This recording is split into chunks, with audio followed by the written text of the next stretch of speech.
Hello and welcome to editorial reading. My name is Akash and today is 27th and today I am with an article. It is from The Hindu. I'm reading The Hindu. It is about constitutional amendments done by the Supreme Court. And why and how and what was the need of constitution? Initially it was said that there is no possibility of doing any kind of amendment in the preamble of our constitution, but then in the 47th Amendment Act, according to 47th Amendment Act in 1976, during the time of emergency, the preamble of the constitution was amended in the year 1976. Three words were used and two words I'm talking about. One is socialist and another is what is it called, secular.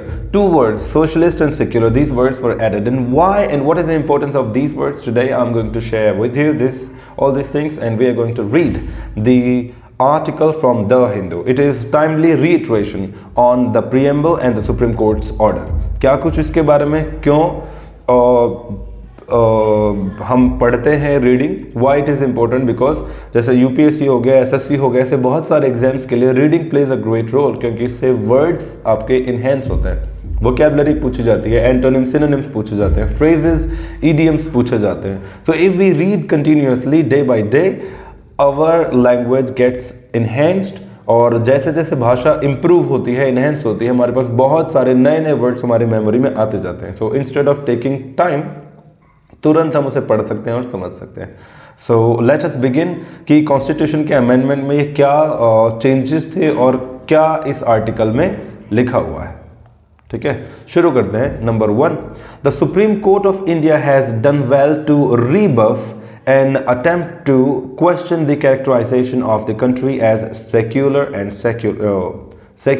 socialist in the amended preamble to the constitution. हमारे constitution का जो preamble है उसमें ये दो words amendment किया गया preamble में, और ये दो वर्ड्स ऐड किए गए. सुप्रीम कोर्ट क्या बोलता है? The supreme court of India has done well, अच्छा किया इन्होंने, टू रीबफ एन अटेम्प्ट. रीबफ मतलब होता है रिफ्यूज करना, रिफ्यूज एन अटेम्प्ट, एक अटेम्प्ट जो कोशिश की गई थी, वो कोशिश को इन्होंने क्या कर दिया, रिफ्यूज कर दिया कि भाई ये नहीं होना चाहिए था या नहीं होना चाहिए, ऐसे करके कुछ इसमें लिखा हुआ है. ठीक है. Section of the right wing, sections of the right wing have been uneasy. Uneasy मतलब होता है disturbed, परेशान है, vexed है, vexed. Okay, sections of the right wing have been uneasy for long. For long मतलब होता है लंबे समय से. जो राइट विंग का जो टीम है, राइट विंग के जो लोग हैं, वो थोड़े से परेशान हैं, uneasy फील कर रहे हैं, vexed हैं, बहुत लंबे समय से, for long, about the identification of secularism as one of the attributes of India. वो क्यों अनईजी फील कर रहे हैं? क्योंकि वो बोल रहे हैं कि आइडेंटिफिकेशन ऑफ सेक्युलरिज्म, सेक्युलरिज्म के लिए आपको आइडेंटिफिकेशन देना पड़ रहा है. हमारे कॉन्स्टिट्यूशन खुद बता रहा है कि हम सेक्युलरिज्म को शो कर रहे हैं. अब सेक्युलरिज्म होता क्या है? सेक्युलरिज्म का मतलब होता है किसी एक पर्टिकुलर धर्म के बारे में बात ना कर हर एक धर्म को वेलकम करता है हमारा देश. जैसे इधर की ईस्टर्न कंट्रीज, ये सेंट्रल एशियन कंट्रीज हो गई, उनके अंदर क्या है, ईरान इराक वगैरह हो गए, वहाँ पर इस्लाम उनका एक धर्म है, तो सिंगल धर्म है. ठीक है. इसी तरह इंडिया में सिंगल धर्म नहीं है, यहाँ पर बहुत सारे धर्म है, सभी धर्मों का बराबर वेलकम होता है. इसी को सेक्युलरिज्म बोलते हैं. धर्म निरपेक्ष, या अगर डिटेल में बात करूँ एग्जैक्टली, इट इज पंथ निरपेक्ष. हमारा देश पंथ निरपेक्ष है क्योंकि वो सेक्युलरिज्म के बारे में बात करता है, as one of the attributes of India. This opposition has acquired traction, और ये जो अपोजिशन है कि भाई ऐसा नहीं होना चाहिए, आइडेंटिफिकेशन दिखानी पड़ रही है, हमारे कॉन्स्टिट्यूशन को बताना पड़ रहा है, ये अपोजिशन है, इसको अक्वायर्ड ट्रैक्शन, इसको अट्रैक्शन मिल गया. ट्रैक्शन मतलब एक खिंचाव, एक पुश मिल गया है, यहाँ पर पुल या पुश बोल देते हैं. Among those who see the combination of the state not favoring or opposing any religion and the constitutional protection for minorities as something that renders the polity pseudo secular. जो polity को क्या कर देता है, pseudo secular कर देता है. pseudo secular मतलब, pseudo मतलब नकली, डुप्लीकेट, नकली, फेक. pseudo मतलब होता है fake. I'm sorry. The opposition has acquired traction. जो opposition है उसको एक ट्रैक्शन मिल गया है, उसको एक पुल मिल गया है among those who see the combination of state not favoring or opposing any religion.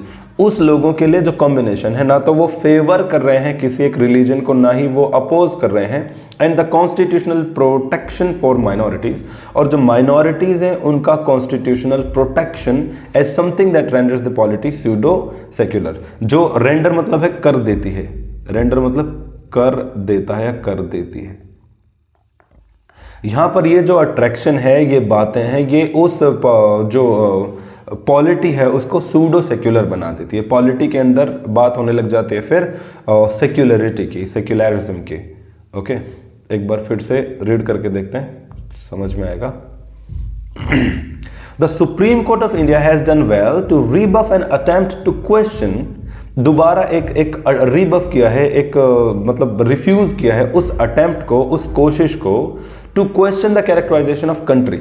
Bharat का जो कैरेक्टर है उसके सवाल उठाने के बारे में जो 1976 में हुआ था, 42nd amendment act, 42nd constitutional amendment act in 1976. तो वहां पर सवाल उठाए गए थे कि हमारे कॉन्स्टिट्यूशन में सेक्युलरिज्म और सोशलिस्ट नाम के शब्द नहीं है जो होने चाहिए, तो वो आगे. तो पहले सवाल उठाया गया, तो ये बोल रहे हैं कि नहीं ऐसा नहीं होना चाहिए था, ये रिबफ कर रहे हैं, रिफ्यूज कर रहे हैं, नहीं होना चाहिए. ठीक है. In the amended preamble to constitution, and sections of right wing have been uneasy for long.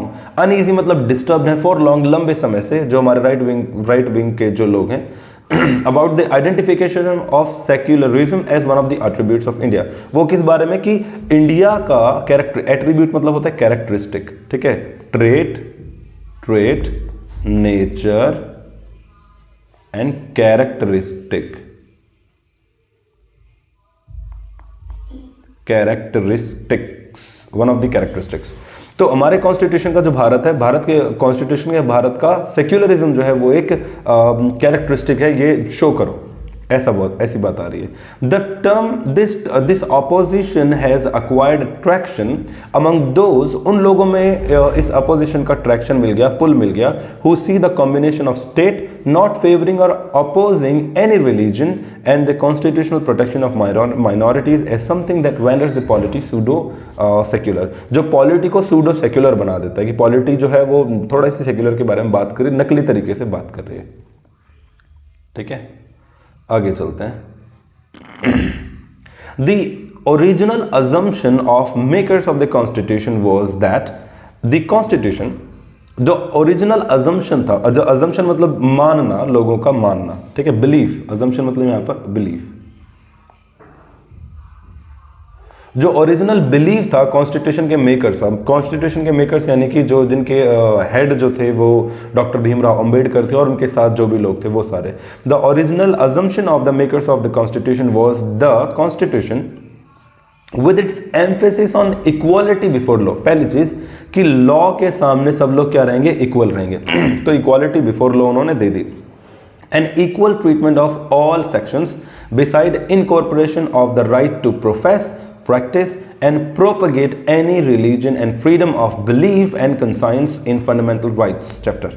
Fundamental rights chapter के अंदर इन लोगों ने क्या करा, ये लॉ डाल दिया कि इक्वालिटी बिफोर लॉ, कि सभी लोग क्या रहेंगे, लॉ के सामने इक्वल रहेंगे. लॉ यानी कि कानून, कानून के सामने सभी बराबर है, कानून किसी में कोई भेदभाव नहीं करेगा, बात नंबर 1. और दूसरा, equal treatment of all sections, सभी सेक्शन चाहे वो किसी भी धर्म या जाति के हों, उन सबका ट्रीटमेंट बराबर होगा. इसके साथ साथ, बिसाइड मतलब होता है, बिसाइड्स मतलब होता है इसके साथ साथ, in addition to that. Beside मतलब इन एडिशन टू या एडिशनली, एडिशनली यानी कि इसके साथ साथ और क्या दे दिया उन्होंने, इनकॉर्पोरेशन, इनकॉर्पोरेशन मतलब साथ कर देना, ऐड कर देना. The right to profess, profess मतलब होता है प्रोपगेट करना, मानना, विचारधारा अपनी. Profess and practice and propagate any religion, किसी भी धर्म को आप मान सकते हो. And freedom of belief and conscience, और आपके पास जो भी आपको मानना है, जिस भी धर्म में आपको विश्वास करना है, आप उसमें विश्वास कर सकते हो. इस चीज की आपको freedom they the. In the fundamental rights chapter, जो फंडामेंटल राइट्स होते हैं आर्टिकल नंबर 12 से लेकर आर्टिकल 35 तक हमारे पार्ट 3 ऑफ आवर कॉन्स्टिट्यूशन में ये आर्टिकल है। आर्टिकल 12 से लेकर आर्टिकल 35 तक पार्ट 3 ऑफ आवर कॉन्स्टिट्यूशन, उसमें ये सारी चीज़ें हैं। और इज इनहेरेंटली सेक्युलर, ये सारी चीज़ें तो ऑलरेडी सेक्युलर हैं।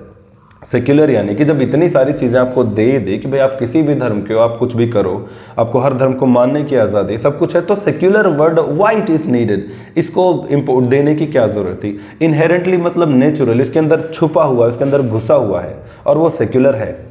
इन टर्म्स ऑफ इकोनॉमिक पॉलिसी, अगर इकोनॉमिक पॉलिसीज की बात करी जाए, doctor Bhimrao Ambedkar opposed amendments to include the word socialist. ये तो सेक्युलर की बात होगी। इकोनॉमिक्स के अंदर अगर बात करी जाए तो सोशल, अच्छा एक दो वर्ड होते हैं, एक कम्युनिस्ट होता है, कम्युनिस्ट, एक होता है कैपिटलिस्ट। कम्युनिस्ट के अंदर क्या है कि जो भी कुछ होगा वो जो है एक पर्टिकुलर कम्युनिटी के जो ग्रुप है, यानी कि जो गवर्नमेंट है वो करेगी। एंड कैपिटलिस्ट में जो कोई भी है काम, जो भी करेगा, कुछ भी खरीदना बेचना, देश के लिए कुछ भी, वो कैपिटलिस्ट यानी कि जो अमीर लोग होंगे, बड़े बड़े लोग होंगे, वो सारे निर्णय लेंगे। एंड सोशलिस्ट का मतलब इन दोनों के बीच का, सोशलिस्ट इज अ फिनोमिना और we can say is a thought, एक ऐसा थॉट है इकोनॉमिक्स में जो कम्युनिस्ट और कैपिटलिस्ट इन दोनों के बीच में आता है। ठीक है। सो ये सोशलिस्ट जो वर्ड दिया गया, by arguing that the constituent assembly should not tie down मतलब बांध देना, future generation to any particular form of economy, कि डॉक्टर भीमराव अम्बेडकर का ये कहना था, उन्होंने अपोज किया इस अमेंडमेंट को कि सेक्युलर वर्ड हम नहीं, सोशलिस्ट वर्ड हम नहीं डालेंगे, क्योंकि वो नहीं चाहते थे कि फ्यूचर जनरेशन एक पर्टिकुलर टाइप ऑफ इकोनॉमी से बंध कर रह जाए। वो बोलते थे अब चाहे बाद में ये कम्युनिस्ट बने, सोशलिस्ट बने, जैसी बननी है ये बन जाएगी, तो इसलिए ये वर्ड नहीं डालेंगे। ठीक है। जब ये बना, जब इनेक्ट हुआ 1949 में, जब कॉन्स्टिट्यूशन को लिया गया उस वक्त ये सारे वर्ड्स नहीं थे। हालांकि बाद में कंट्रोवर्सी हुई और लोगों ने बातचीत करी और फिर 1976 47th अमेंडमेंट एक्ट में ये दोनों वर्ड्स ऐड कर दिए गए। ठीक है, एक बार दोबारा से पढ़ते हैं। The original assumption of the makers of the Constitution was that the Constitution, with its emphasis on equality before law and equal treatment of all sections, besides the incorporation of right to profess, practice and propagate any religion and freedom of belief and conscience in the fundamental rights chapter, is inherently secular, कि जो original जो makers थे उस constitution के, उनका assumption, उनका मानना ये था कि कॉन्स्टिट्यूशन के अंदर, हमारे कॉन्स्टिट्यूशन में जिसके अंदर एम्फेसिस दिया गया है इक्वालिटी बिफोर लॉ के ऊपर, कि लॉ के सामने सभी बराबर हैं, यानी कि सभी धर्म की इज्जत, ऑफ कोर्स यही मतलब हुआ इसका। दूसरा, equal treatment of all section, सभी सेक्शंस को बराबर ट्रीटमेंट दिया जाएगा। इसके साथ साथ ये भी दिया गया कि आपके पास राइट है कि आप किसी भी धर्म को प्रोफेस कर सकते हैं, प्रैक्टिस कर सकते हैं, प्रोपेगेट मतलब फैला सकते हैं, आप जो भी चाहो आप कर सकते हो। ठीक है, और एनी रिलीजन, किसी भी धर्म को, and freedom of belief and conscience, और किसी भी धर्म को मानने के लिए आपके पास फ्रीडम भी दी गई। तो इतना सब कुछ दे रखा है, इट मीन्स, इसका मतलब यही हुआ कि इज इनहेरेंटली सेक्युलर। इसका मतलब कॉन्स्टिट्यूशन सेक्युलर ही है, ऐसा बोला, सेक्युलर वर्ड की रिक्वायरमेंट नहीं थी। In terms of economic policy, अगर इकोनॉमिक की बात करी जाए, doctor B R Ambedkar opposed amendments to include the word socialist. उन्होंने सोशलिस्ट वर्ड को इंक्लूड करने से अपोज कर दिया, मना कर दिया। क्यों कर दिया? बाय आर्ग्यूइंग, ऐसा कहते हुए, ऐसी आर्ग्यूमेंट देते हुए, that the constituent assembly should not tie down future generation to any particular form of government, कि जो फ्यूचर जनरेशंस हैं उनको आज की जो कॉन्स्टिट्यूएंट असेंबली है, जो कॉन्स्टिट्यूएंट असेंबली 1949 में थी, जिसने कॉन्स्टिट्यूशन बनाया और फिर इनेक्ट किया अपने ऊपर, मतलब लागू कर लिया, उसको बोला कि यार तुम ऐसे नहीं कि तुम आज जो चीज़ बना दो उसी से हमारे फ्यूचर जनरेशन उसी पर्टिकुलर इकोनॉमी से चिपकी रहे या बंध ही रहे। ठीक है, आगे चलते हैं। Therefore, the words did not form part of preamble adopted along the Constitution in 1949. इसलिए जब Constitution 1949 में हमें enact किया गया, माना गया, adopt किया गया, तब उस preamble में ये words added नहीं थे, but were controversially added through the 42nd Amendment Act, 42nd amendment enacted during the emergency, और ये इमरजेंसी के दौरान ये वर्ड ऐड किए गए। However, हालांकि that may not be reason enough for the courts to strike down their inclusion based on writ petitions filed in 2020. हालांकि courts जो है उनके पास that may not be reason enough that may not be reason enough. reason मतलब होता है logic, ये कोई logic नहीं है, काफी लॉजिक नहीं है ये कोर्ट के द्वारा to strike down. Strike down मतलब होता है गलत साबित करना, ठीक है, रिफ्यूज कर देना, गलत साबित कर देना कि उनका जो इंक्लूजन है बेस्ड ऑन रिट पिटिशन, जो 2020 में जो रिट पिटिशंस आई उनके अकॉर्डिंग 44 साल के बाद उन्होंने बोला कि यार ये गलत है, स्ट्राइक डाउन उनको कर दिया. This is not at all logical. ठीक है, आगे चलते हैं. The court in S.R. Bomai 1994,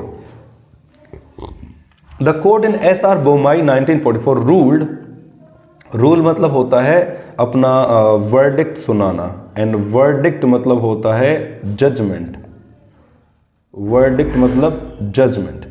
The court in S.R. Bomai 1994 ruled that secularism is a basic feature of the constitution. यही बात कि 1994 में एक कोर्ट ने जजमेंट दिया कि जो सेक्युलरिज्म है is basic feature of constitution, वो तो हमारे कॉन्स्टिट्यूशन का बेसिक फीचर है. In another case, it is said secularism essentially represents the nation's commitment to treat persons of all faiths equally and without discrimination. Secularism ये बताता है कि हमारे देश जो है वो कमिटेड है. कमिटेड मतलब अपने हिसाब में डिवोटेड है, क्या बोलते हैं, समर्पित है अपने देशवासियों के धर्म के लिए, अपने देशवासियों के किसी भी ग्रुप का वो हो उसके फेथ को इक्वली वो क्या करता है, कमिटेड है उसके लिए. इट डजेंट मैटर कि उसका धर्म कौन सा है, उसकी जात कौन सी है, वो सबके लिए कमिटेड है देश. ठीक है, क्या secularism essentially represents, secularism represent करता है nation's commitment to treat persons of all faiths equally without discrimination. बिना डिस्क्रिमिनेशन के सबको इक्वली ट्रीट करेगा देश. ठीक है, इस चीज के लिए वो कमिटेड है. Regarding the term socialist, it is clear that it's presence in the preamble has not been an impediment to adoption of law और policies and practices that open up sectors of economy to open market competitions. इसका तो कोई मतलब ही नहीं है यहाँ पर. Regarding मतलब होता है related to. Regarding the term socialist term की अगर बात की जाए, इट इज क्लियर, ये क्लियर है that the presence in the its presence in the preamble में इस वर्ड की presence socialist has not been an impediment. Impediment मतलब hindrance,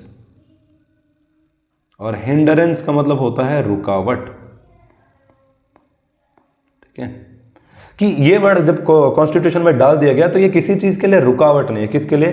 to adoption of laws और पॉलिसीज, नई लॉ या पॉलिसी लेकर आए, प्रैक्टिसेस लेकर आए that open up sectors in economy, जो इकोनॉमी के अलग अलग सेक्टर्स को ओपन अप कर रहा है या फिर लोगों के लिए मार्केट ओपन कर रहा है, मार्केट में कॉम्पिटिशन ओपन कर रहा है. उस चीज का इस शब्द से कोई लेना देना नहीं है. बस ये लिखा गया, ये किसी चीज के लिए कोई रुकावट नहीं बन रहा. ठीक है, एक बार फिर से रीड करते हैं, पीछे वाला भी रह गया, इसको भी रीड करते हैं. Therefore, the words did not form part of preamble adopted along the Constitution in 1949. इसीलिए ये वर्ड जो है ये कॉन्स्टिट्यूशन में 1949 के लिए ये कॉन्स्टिट्यूशन का पार्ट नहीं बना, but were controversially added through the 42nd amendment act enacted during emergency. 1975 में लगी थी ड्यूरिंग इंदिरा गांधीज रूल. इंदिरा गांधी ने लगवाई थी ये. ठीक है, दिसंबर आई थिंक 2-3-4 दिसंबर के आसपास ये रूलिंग उनकी आई थी, I guess. I'm not sure. ठीक है, however that may not be reason enough for the courts to strike down their inclusion based on the petitions in 2020 में उनका जो inclusion, उन्होंने जो अपनी बात रखी वो और पुरानी जो बात थी उसको strike down करने के लिए उनका लॉजिक सही नहीं है.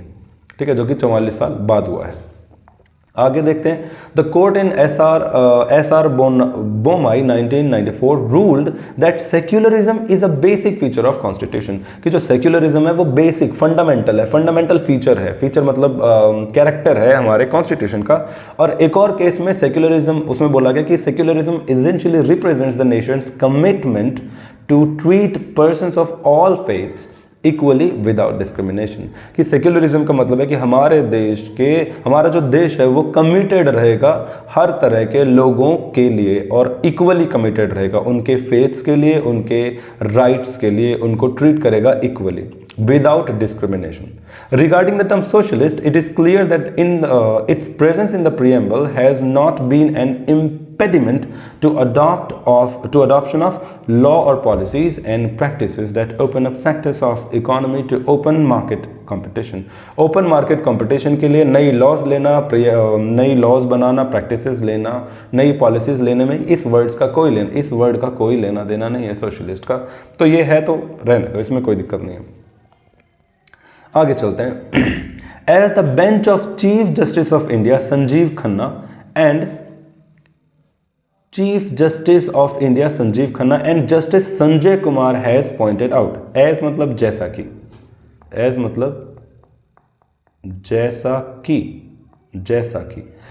कि पॉइंट आउट किया गया है chief justice of India Sanjiv Khanna and justice Sanjay Kumar के द्वारा, India has developed its own interpretation of secularism.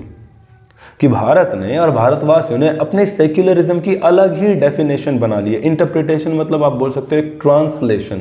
Interpret मतलब होता है ट्रांसलेट करना, इंटरप्रेट मतलब ट्रांसलेट। तो इन्होंने अपना खुद का एक ट्रांसलेशन बना लिया है। क्या ट्रांसलेशन बना लिया? वेयर इन मतलब होता है जिसमें। देखो कितने सारे वर्ड आते हैं, एकदम प्यारे प्यारे से वर्ड आते हैं, आप उनको याद करके लिख लो, यूज करो, read over and over again. Wherein जिसमें the state neither supports any religion. कि जो स्टेट है, स्टेट का मतलब है देश, स्टेट का मतलब देश, एक वैसा वाला स्टेट नहीं जैसे हरियाणा पंजाब वो स्टेट नहीं, स्टेट मतलब होता है देश। इस लैंग्वेज में स्टेट का मतलब पूरी कंट्री होता है। तो the state neither supports any religion, ना तो एक रिलीजन को सपोर्ट करेगा, nor penalises the profession and practice of any faith, ना ही आपको किसी और धर्म को मानने के लिए पेनल्टी करेगा, पेनलाइज करेगा। ना तो किसी को फेवर कर रहा है, ना किसी को बोल रहा है कि तुम गलत कर रहे हो। तुम्हें जो मानना है मानो, तुम्हें हिंदू रहना है हिंदू रहो, तुम्हें क्रिश्चियन बनना है क्रिश्चियन बन जाओ, तुम्हें जो धर्म अपनाना है उस धर्म से रहो। इनका किसी में कोई लेना देना नहीं है। Similarly the term socialism embodies, इसी तरह सोशलिज्म जो है वो एम्बॉडीज मतलब अपने अंदर समाहित करे हुए, क्या समाहित करे हुए? The principle of economic and social justice. क्या है इसके अंदर? Principle of economic and social justice, कि हर इंसान के साथ इकोनॉमिक लेवल पर और सोशल लेवल पर जस्टिस होगा। वेयर इन जिसमें the state ensures that no citizen is disadvantaged due to economic और सोशल सर्कमस्टांसेस, कि कोई भी इंसान अपने इकोनॉमिक और सोशल सर्कमस्टांसेस की वजह से, परिस्थितियों की वजह से डिसएडवांटेज ना रह जाए, कि ऐसा ना हो वो गरीब है या परेशान है इसलिए उसे इस चीज़ का फायदा नहीं हुआ। उन सब चीज़ों में कोर्ट ध्यान देगा कि किसी का नुकसान नहीं होना चाहिए। ठीक है, दोबारा से एक बार रीड करते हैं, अभी समझ में आएगा, दोबारा पढ़ोगे तो। As the bench of chief justice of India Sanjiv Khanna and justice Sanjay Kumar has pointed out, जैसा कि संजीव कुमार खन्ना ने और संजय कुमार ने पॉइंट आउट किया कि India has developed its own interpretation, कि भारत ने और भारत वालों ने अपनी खुद की इंटरप्रिटेशन डेवलप कर ली इसकी सेक्युलरिज्म की। क्या? जिसमें wherein the state neither supports any religion, की स्टेट ना तो किसी एक रिलीजन को सपोर्ट करता है, nor penalises the profession and practice of any faith, ना ही किसी फेथ को प्रोफेशन करना, उसको फैलाना, उसके बारे में चर्चा करना, उसको पेनल्टी भी नहीं करता, ना ही किसी को सपोर्ट करता है। सिमिलरली इसी तरह the term secularism embodies, similarly secularism socialism में क्या है? The principle of economic and social justice wherein the state ensures no citizen is disadvantaged due to economic and social circumstances. Okay, आगे चलते हैं। The court has not countenanced, countenance मतलब होता है support करना, कॉन्टिनेंस्ड सपोर्ट करना। The court has not countenanced, the court has not supported the argument that the inclusion of these words came during emergency. Court इस बात को support नहीं कर रहा है कि ये वर्ड इसलिए आ गए क्योंकि उस वक्त इमरजेंसी चल रही थी। When parliament term was extended, जब पार्लियामेंट टर्म को एक्सटेंड किया गया, noting that, नोट करते हुए, this aspect was debated in parliament in 1978, 1978 जब 44th अमेंडमेंट एक्ट आया, 44th CAA, उसमें 1978 में इन सब बातों की जिक्र हुआ, ठीक है। Act was considered as the constitution complete 75 years of existence, क्योंकि अब 75 ईयर हो गए हैं कल 26/11 को, क्योंकि 26 तारीख को ही 26/11/1949 को पहली बार इनेक्ट किया गया था, ठीक है यार। एग्जैक्टली कॉन्स्टिट्यूशन को 26 जनवरी 50 में लागू किया गया था कंप्लीट तरीके से। कुछ चीज़ें 26/11/1949 को लागू हुई, तो अभी 75 साल हो गए, और उसके बारे में ही ये कॉन्स्टिट्यूशन, ये जो है आर्टिकल छपा है। As the Constitution completes 75 years of existence, the verdict upholds the inclusion. Verdict मतलब judgment, upholding the inclusion of terms secular and socialist amounts to timely reiteration of these fundamental attributes. Amounts to मतलब कुल मिलाकर क्या करता है, reiteration. Reiteration मतलब दोबारा जिक्र करने के बारे में बात करता है। कितने बड़े वर्ड्स को कॉन्स्टिट्यूशन में लगाया गया था, 45 साल हो, पूरे 75 साल हो गए हैं, 75 ईयर्स हो चुके हैं आज से, मतलब कल से 26/11/2024 से 75 साल पहले 26/11/1949 को कॉन्स्टिट्यूशन इनेक्ट किया गया था, लागू किया गया था। तो उसके बारे में है कि टाइमली रीइटरेशन। रीइटरेशन मतलब होता है दोबारा कहना, दोबारा जिक्र करना, बात करना, ठीक है, होना चाहिए। Of these fundamental attributes, attribute होती हैं qualities, attributes, qualities, traits, characteristics. Quality, characteristic, attributes, traits. तो यही था आज का article. It was about constitution. It was very interesting just because it was about polity and I love polity. So आपको क्या कुछ इसमें समझ में आया, क्या कुछ इसमें लगा? एक जीके का क्वेश्चन मैं आपसे जनरली ऐसे ही पूछ लेता हूँ। You can write in the comment box below that when was the in which year 42nd amendment act was came, in which year 42nd constitution amendment happened. Okay, thank you very much for watching. Have a great time ahead. Keep reading and keep sharing with your friends, because reading plays a great role in enhancing your language skills. Unless you don't तो नहीं होता है. Until you work hard, unless you read, you'll not be able to enhance your vocabulary skills, because it is very important. Have a great time ahead. Thank you very much.